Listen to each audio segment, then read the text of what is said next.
एक भोंदू रहता था, पर वो इतना सीधा था कि सब प्यार से उसको भोंदू ही बुलाते थे। गायों की सेवा करता था और जिस आश्रम में रहता था वहां के गुरुदेव शाम को प्रवचन करते थे तो सबसे पीछे बैठ के सुनता था। भोंदू को लगता था गुरुजी जो बोल रहे हैं ये बिल्कुल सत्य है, इसमें कोई झूठ नहीं है। एक दिन गुरुजी प्रवचन करते हुए बोले, यमुना के पल्ली पार भांडीर वन में ठाकुर जी गैया चराने आए। भांडीर वन का नाम सुनते भोंदू कान खड़े हो गए। बोले भांडीर वन तो मैं जाता हूँ गैया लेके, मुझे तो कभी मिले नहीं वहां पे। अरे मुंह में ही कमी होगी, मुंह में ही सामर्थ्य नहीं होगी उनको देखवे कि मैं ही नहीं देख पाए होंगे, वो तो आते होंगे वहां पे, मुझे ना दिखे होंगे। भोंदू ने पहली बार जिज्ञासा करी, गुरुदेव ठाकुर जी दिखते कैसे हैं? तो गुरुदेव भी हंस गया, अच्छा भोंदू पूछ रहा है, बैठ जाओ बताते हैं। मोर मुकुट पहनते हैं ठाकुर जी, और बोले 2 कान हैं लेकिन कुंडल एक ही पहनते हैं। ठाकुर जी ऐसे पुष्प तोड़ के कान के ऊपर लगा लेते हैं, दोनों कानों में एक ही कुंडल को फेर फेर के पहनते। ठाकुर जी पीली पीताम्बरी, ऐसी ठाकुर जी पीली पहनते, पीली पीताम्बरी। माला कैसी पहनते हैं? ठाकुर जी ऐसी पहनते हैं पूरी पैरों तक जाए। ये देखो गुरु जी कह रहे हैं तो निश्चित है भंडीर वन में आते हैं ठाकुर जी। भोंदू अपनी गैया लेकर के भांडीर वन पहुंच गया।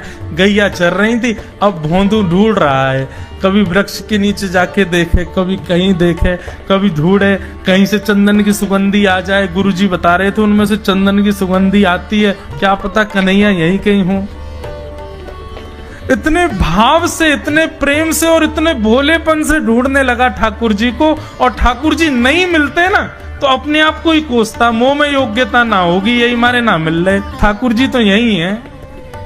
गुरु जी की बात गलत नहीं है, ठाकुर जी तो यही है। उसके उस सहज भाव पर, उसके उस सरल भोंदूपने पर ठाकुर जी रीझ गए। और इतने में ही भोंदू हताश निराश उदास बैठा था, खुद को कोस रहा था, मुंह में योग्यता ना है, मुंह ठाकुर जी मिलना है रहे।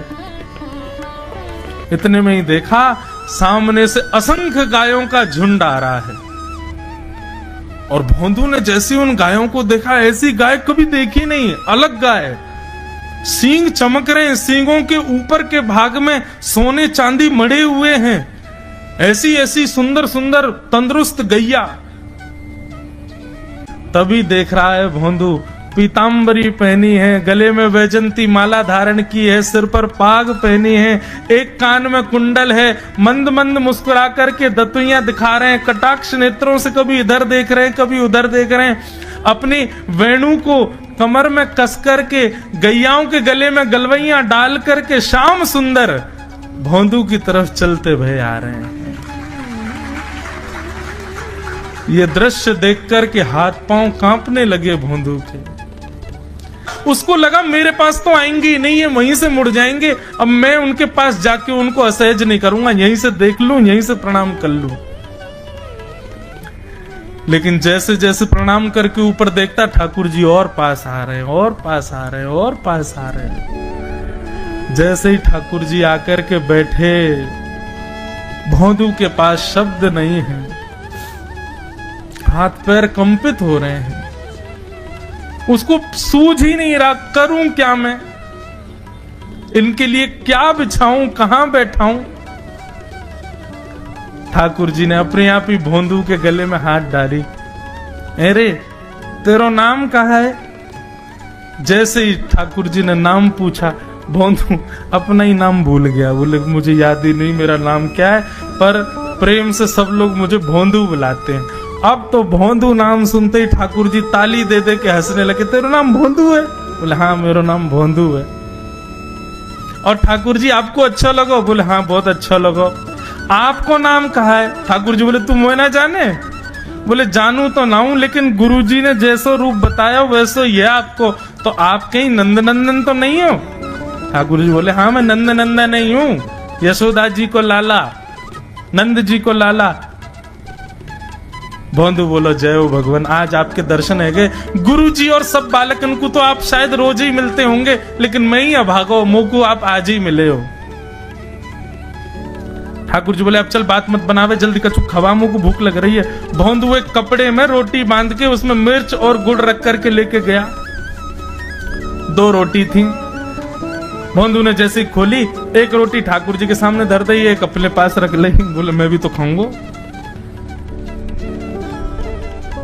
ठाकुर जी ने बढ़िया रोटी ऐसे घुमाई और प्रेम से गुड़ खामे और रोटी पान लगे प्रेम थे, और ठाकुर जी तो चप चप करके नेक देर में पा गए। भोंदू तो भूल ही गए, मुंह खानो भी वो ठाकुर जी को ही देख रहा है। ठाकुर जी बोले और जोर की भूख लगी, ला अपनी रोटी दे दे।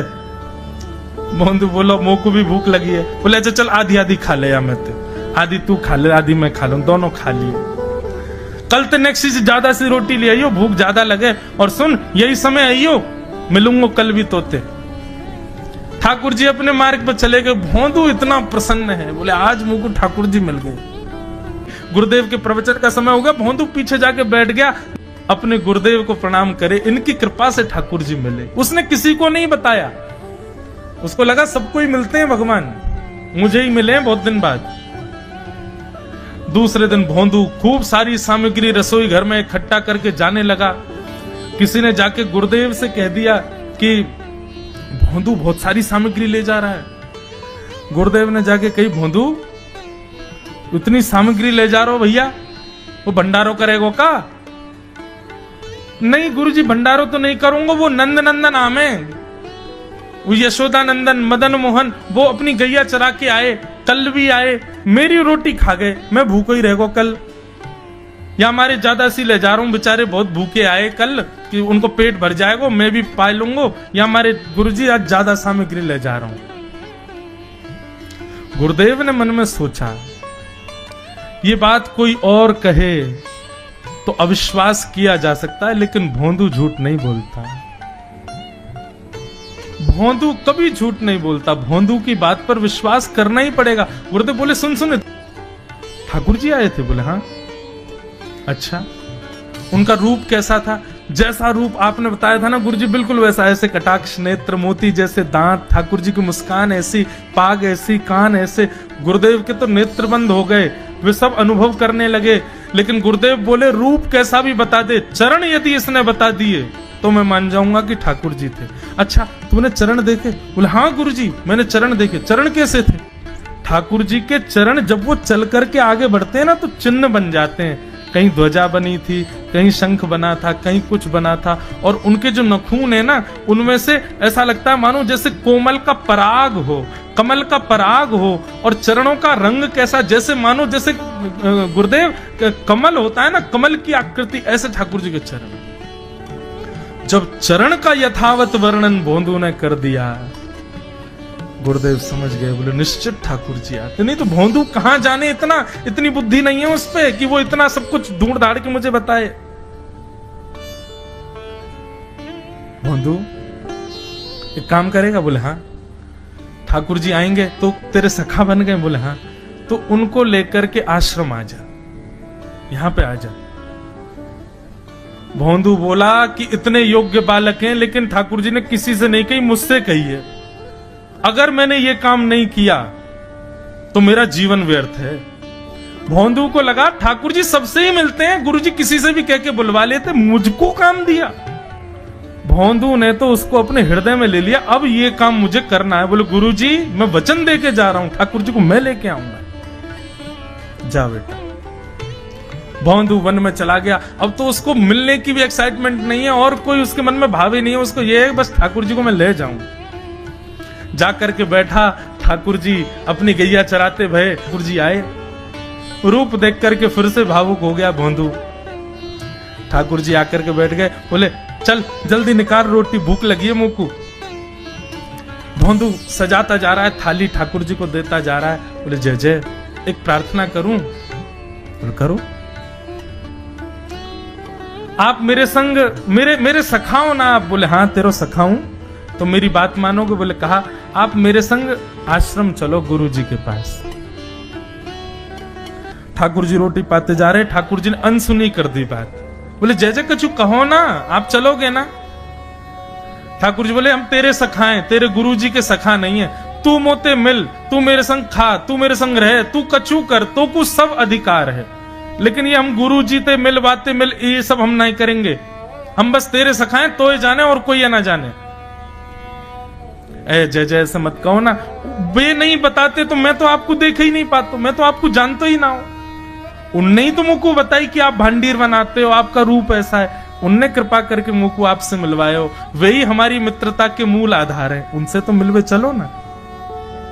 ठाकुर जी बोले देख ज्यादा जिद मत करे, हमने तो उसे एक बार कह दी हम नहीं जाएंगे नहीं जाएंगे नहीं जाएंगे।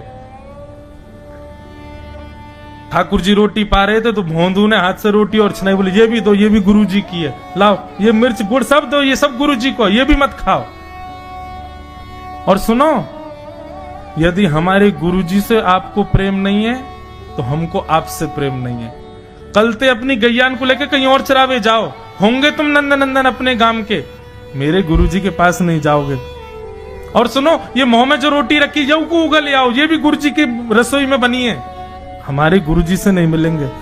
ठाकुर जी बोले अरे भोंदू ने रुक तो, नहीं नहीं नहीं अब तो मैं सुनूंगा ही नहीं, आपने ऐसे कैसे कह दी नहीं जाएंगे, 3 बार नहीं जाएंगे नहीं जाएंगे। और ये भांडीरवन मेरो है, मैं यहाँ गैया चरावे आऊं, कल से अगर तुम और तुम्हारी गैया दिख गई मुझको तो तुम्हारी गैयान को लेके मैं चलो जाऊंगा आश्रम, फिर तुम्हारी मैया बाबा तुमको मारेंगे। ठाकुर जी बोले अरे भोंदू इतना नाराज? बोले यदि मुझसे मित्रता रखनी है तो मुझको वचन देना पड़ेगा कि आप आश्रम चलोगे, और अगर आपने फिर से नहीं कही तो मैं जा रहा हूं वापस, और कभी आपको मुख नहीं देखूंगा, अपना मुख नहीं दिखाऊंगा। ठाकुर जी बोले इस मुख को देखने के लिए या संग के लिए लोग पता हो तो कितनी तपस्या करें। बोले जो तपस्या करें उनको मुबारक, तुम मुझको ना चाहिए, मुझ ना मिलनो तुमते, मुझ कोई गरज ना पड़ रही तुमते, आज तक नहीं मिले, कल ही तो मिले हो मोते, वो भी गुरुदेव की कृपा से मिले हो, जाओ मत मिलियो, मुझे ना चाहिए तुम। ठाकुर जी बोले मैं तो ना जाऊंगा, मैं तो तेरे पास ही रहूंगा। बोले तुम मत जाओ, मैं जा रहा हूं। कि जाने लगा वापस। भोंदू, ठाकुर जी पुकार रहे हैं भोंदू को, मानो जैसे त्रिलोकी लेके जा रहा है वो ठाकुर जी की, जैसे मानो पूरा ऐश्वर्य ठाकुर जी का ले जा रहा हो। अरे भोंदू ने रुक तो जा। भोंदू बोला अपना मुख भी नहीं दिखाऊंगा यदि आप नहीं चलोगे तो। भोंदू थोड़ी दूर गया, ठाकुर जी को लगी वापस आ जाएगा, थोड़ी और दूर गया, लगा अब आ जाएगा, लेकिन जब भोंदू दिखना बंद हो गया हमारे ठाकुर जी विचलित हो गए, दौड़े भोंदू की तरफ। ठाकुर जी दौड़ करके गए और जाकर के भोंदू के पित्ती पे चढ़ गए। बोले ले चल अपने गुरुदेव के पास, चलूंगा तू जहां कहेगो, लेकिन तो दूर नहीं जान दूंगा। और भोंदू ठाकुर जी को ऐसे ऊपर चढ़ा करके आश्रम जा रहा है। गुरुदेव आकर के खड़े हो गए और मन में बस विचार कर रहे थे, हाथ पांव कांप रहे थे, बोले ठाकुर जी आएंगे कि नहीं। इतने में ही भोंदू आया और तभी देखा भोंदू की पिद्दी पर ठाकुर जी टंगे भय आ रहे थे। आज गुरुदेव ने जाकर के पहले भोंदू को प्रणाम किया, बोले जय हो, धन्य है। इतनी तपस्या की, इतना भजन किया, घर परिवार त्याग दिया, वैराग्य त्याग सब हमारे जीवन में, तब भी ठाकुर जी नहीं मिले। लेकिन वारे भोंदू, तेरी सरलता, तेरी सहजता, तेरा ये निर्मल भाव कि ठाकुर जी तेरे अधीन होके यहाँ आश्रम तक चले आए।